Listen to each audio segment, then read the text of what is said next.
বৃষ্টি আর উজানের ঢলে কুড়িগ্রামের প্রধান নদ-নদীগুলোর পানি বৃদ্ধি পেয়েছে। সোমবার ২৯ জুন সকাল ৯টায় পাওবর তথ্য অনুযায়ী দুধকুমার নদীর পানি বৃদ্ধি পেয়ে পাটেশ্বরী পয়েন্টে বিপদসীমার ২৩ সেন্টিমিটার উপর দিয়ে প্রবাহিত হচ্ছে। পাটেশ্বরী পয়েন্টে দুধকুমার নদীর পানি আজ সকাল ৯টায় ২৯.৮৩ মিটার রেকর্ড করা হয়েছে। এ পয়েন্টে বিপদসীমা ২৯.৭ মিটার।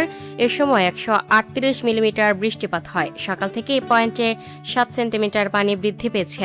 ধরলা নদীর কুড়িগ্রাম পয়েন্টে পানি ২৫.৪৫ মিটার, যা বিপদসীমার ৬০ সেন্টিমিটার নিচে।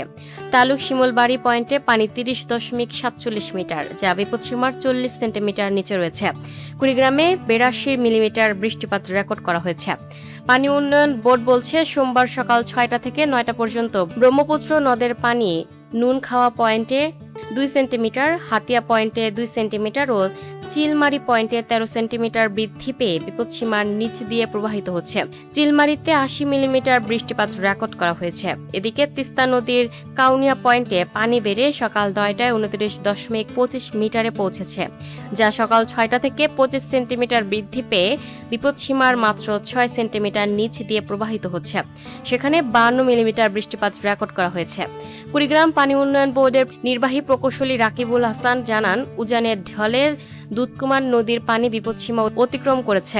অন্য নদীগুলোর পানিও বৃদ্ধি পাচ্ছে। বন্যা পূর্বাভাস অনুযায়ী আগামী ৭২ ঘন্টায় পানি বৃদ্ধি পেয়ে স্বল্পমেয়াদী বন্যার সৃষ্টি হতে পারে। Lucky Akter, up to date news, Dhaka.